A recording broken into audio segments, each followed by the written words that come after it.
Oke, bismillahirrahmanirrahim. Saya mulai perkuliahan hari ini. Assalamualaikum warahmatullahi wabarakatuh. Selamat pagi, mahasiswa. Kita kembali lagi dalam mata kuliah Hukum Asyara Mahkamah Konstitusi, di mana kita setelah pelaksanaan program PKL kemarin, mungkin mahasiswa saya dalam mata kuliah MK ini, kelas B, banyak yang menempuh ataupun mengambil program PKL kemarin. Karena adanya beberapa tugas ataupun beberapa laporan yang harus disusun oleh teman-teman yang memprogram PKL kemarin.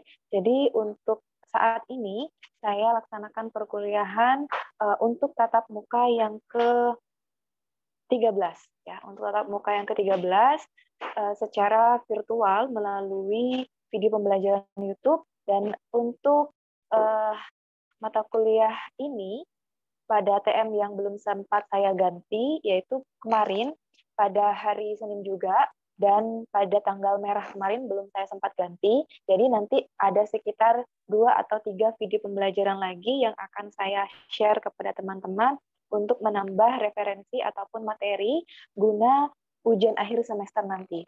Nah, untuk materi kita kali ini, kita akan melanjutkan materi yang kemarin tentang penafsiran hukum. Kalau kemarin kita belajar masalah penafsiran hukum itu sebagai suatu metode dalam suatu penemuan hukum, maka sekarang kita akan mempelajari lebih lanjut lagi, yaitu macam-macam penafsiran hukum. Sebenarnya penafsiran hukum itu yang seperti apa yang digunakan oleh hakim, khususnya hakim Mahkamah Konstitusi, untuk melakukan uji material, untuk melakukan memutus perkara sengketa partai politik, pembubaran partai politik, dan lain sebagainya yang menjadi kewenangan Mahkamah Konstitusi. Dan di sini ada beberapa metode penafsiran yang sering digunakan oleh Mahkamah Konstitusi. Saya share screen terlebih dahulu.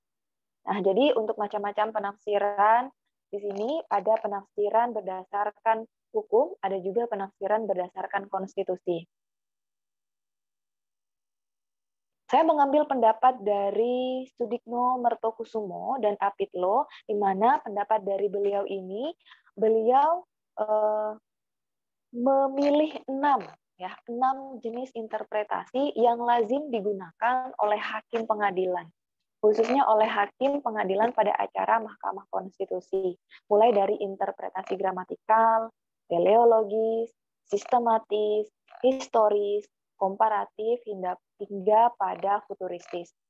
Apa sih yang dikatakan sebagai interpretasi gramatikal dan seterusnya itu? Kita akan segera mengetahuinya mulai dari interpretasi gramatikal atau interpretasi bahasa terlebih dahulu. Interpretasi gramatikal. Nah, kalau kita lihat suku katanya gramatikal, gramatik. Artinya di sini adalah menurut tatanan bahasa, di mana ini memberikan penekanan terhadap pentingnya kedudukan bahasa dalam rangka memberikan makna terhadap suatu objek. Objek di sini adalah apa? Yaitu undang-undang. Di mana dalam semua undang-undang semuanya akan dideskripsikan, akan dimanifestasikan dalam bentuk kalimat, dalam bentuk bahasa. Nah, bagaimana nanti bahasa ini dapat menghasilkan suatu pemahaman yang sama antara setiap subjek hukum. Jadi di sini yang berwenang untuk melakukan interpretasi ini adalah hakim, ya, hakim. Jadi untuk interpretasi gramatikal, fokusnya di sini adalah terhadap bahasa yang digunakan. Metode interpretasi gramatikal, ya, di sini juga disebut sebagai penafsiran yang objektif, di mana cara ini digunakan untuk menafsirkan atau untuk menjelaskan yang paling sederhana untuk mengetahui makna-makna yang tertuang dalam setiap undang-undang, yang tertuang dalam setiap pasal per pasal. Dengan menguraikannya menurut bahasa, menurut tatanan bahasa, ataupun menurut bunyinya, ya, atau menurut frasanya. Jadi interpretasi ini menurut bahasa ini selangkah lebih jauh sedikit dari sekedar membaca undang-undang. Dari sini kita bisa memaknai bahwa ketentuan di dalam setiap undang-undang ini dijelaskan menurut bahasa sehari-hari dengan ketentuan yang umum. Jadi ini tidak berarti bahwa hakim terikat erat pada bunyi kata per kata dari undang-undang itu sebagai sebuah bentuk interpretasi menurut bahasa dan juga harus logis. Ya, jadi di mana metode interpretasi gramatikal atau yang kita biasa dengarkan ataupun kita gunakan sebagai penafsiran objektif, maka dalam cara menafsirkan ini harus menjelaskan, harus mampu menjelaskan para perumus undang-undang apa yang sebenarnya ingin disampaikan melalui isi pasal per pasal itu. Apakah sudah sesuai dengan apa yang ditangkap oleh setiap individu dari sudut pandang masing-masing subjek hukum ataupun dari sudut pandang masing-masing masyarakat. Dengan menguraikan menurut bahasa ini, dan juga menurut bahasa-bahasa sehari-hari atau kata-kata yang biasa kita gunakan sehari-hari, maka ini harus logis. Jadi tidak mengandung kalimat ataupun frasa ataupun kata yang mengandung multitafsir. Itu yang dikatakan sebagai metode interpretasi gramatikal atau objektif atau bahasa. Untuk selanjutnya, pada interpretasi yang kedua, di sini ada interpretasi teleologis atau sosiologis. Ya, kita sudah pahamlah yang dikatakan sebagai teleologis ataupun sosiologis pasti erat kaitannya dengan hal-hal yang terjadi di masyarakat, hal-hal yang terjadi di senyatanya. Ya, pada interpretasi teleologis ini atau sosiologis ini, apabila makna undang-undang ini ditetapkan berdasarkan tujuan kemasyarakatan itu sendiri. Jadi apabila ini sesuai dengan apa yang dicita-citakan oleh masyarakat, maka ini sudah pasti melihat dari sudut pandang secara sosiologisnya. Kemudian, teleologis ini, undang-undang yang masih berlaku, tetapi sudah usang ataupun tidak sesuai lagi dengan perkembangan zaman, tidak sesuai lagi dengan kehidupan masyarakat pada saat ini diterapkan pada peristiwa, hubungannya, kebutuhan, dan juga kepentingan pada saat ini. Dan ini tidak peduli apakah hal ini semuanya pada waktu diundangkannya undang-undang tersebut atau tidak. Jadi interpretasi teleologis ini atau sosiologis ini menghendaki adanya pembaharuan terhadap undang-undang yang sudah tidak relevan lagi dengan apa yang terjadi pada masyarakat, dengan apa yang terjadi pada situasi masyarakat saat ini. Misalnya, untuk saat sekarang ini, masyarakat sudah cenderung menggunakan teknologi informasi. Jadi segala aktivitas manusia sekarang sudah menggunakan kecanggihan teknologi informasi, perkembangan teknologi informasi. Setiap transaksi, setiap perjanjian, setiap pertemuan sudah dilakukan secara virtual, sudah dilakukan secara online. Ya. Jadi undang-undang yang awalnya hanya mencakup hal-hal yang bersifat konvensional, maka di sini undang-undang harus mampu untuk mengakomodir hal-hal yang bersifat inkonvensional. Artinya di sini sudah ada penerapan norma baru terhadap perilaku masyarakat yang sudah melampaui ataupun keluar dari sifat-sifat konvensional itu tadi.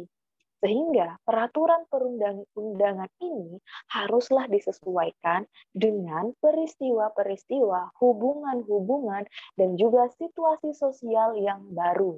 Jadi peraturan hukum yang lama ini disesuaikan dengan keadaan yang baru atau dengan kata lainnya, peraturan yang lama dibuat seaktual mungkin.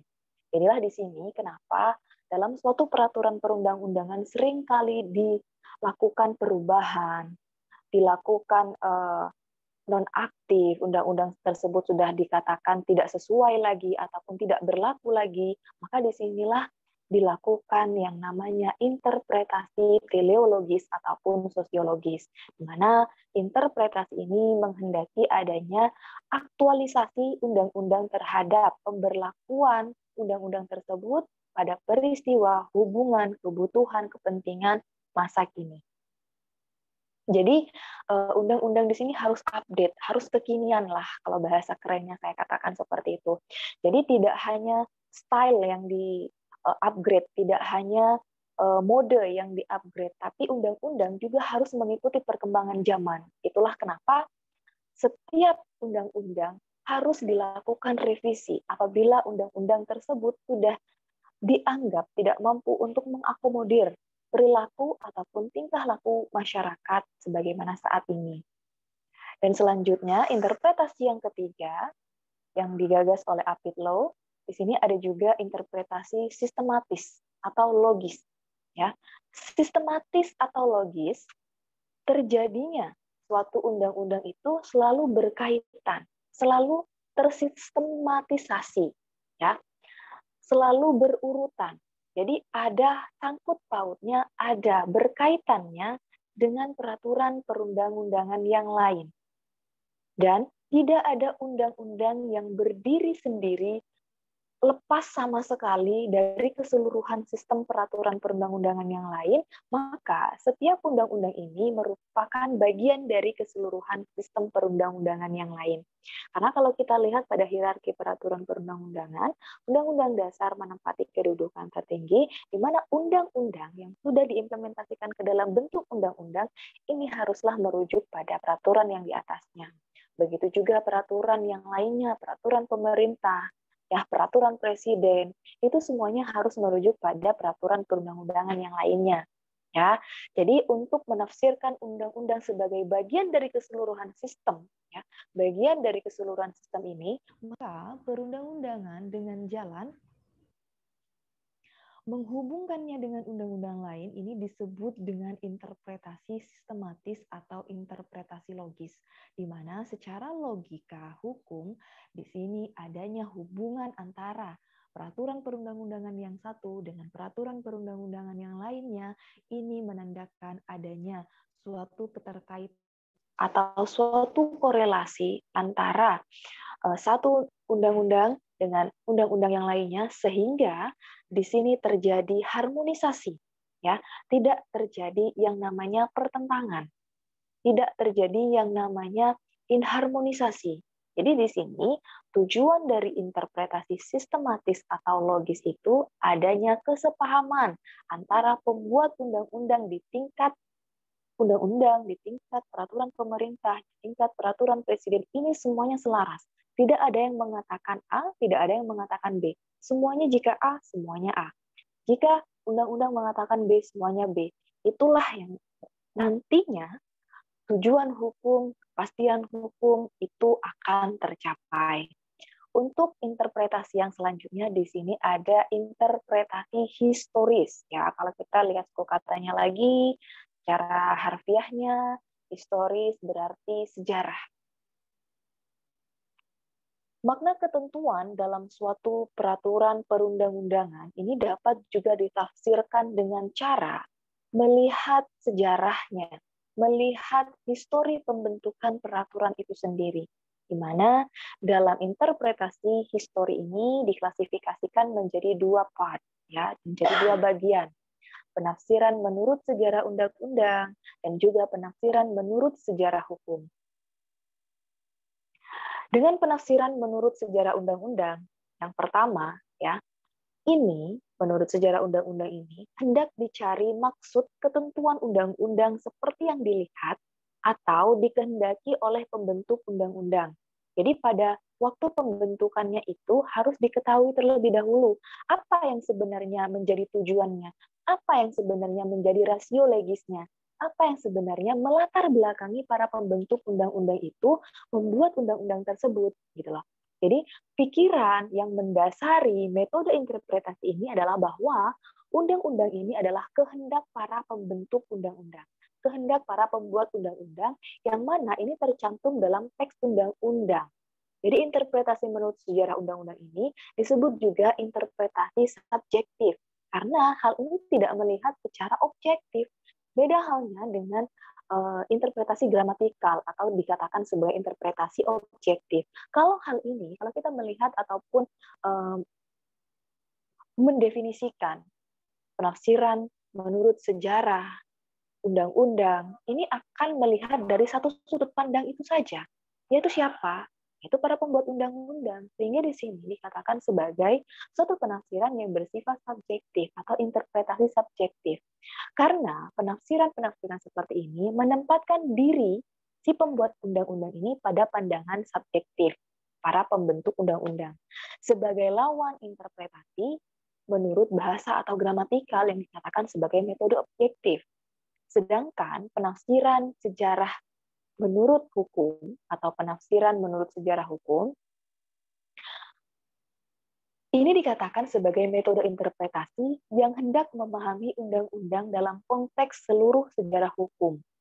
Nah, beda halnya kalau di sini kita melihat hanya dari sudut pandang dari para pembentuk undang-undang, kalau penafsiran menurut sejarah hukum ini melihat secara keseluruhan apa yang dialami oleh sejarah dari masing-masing negara.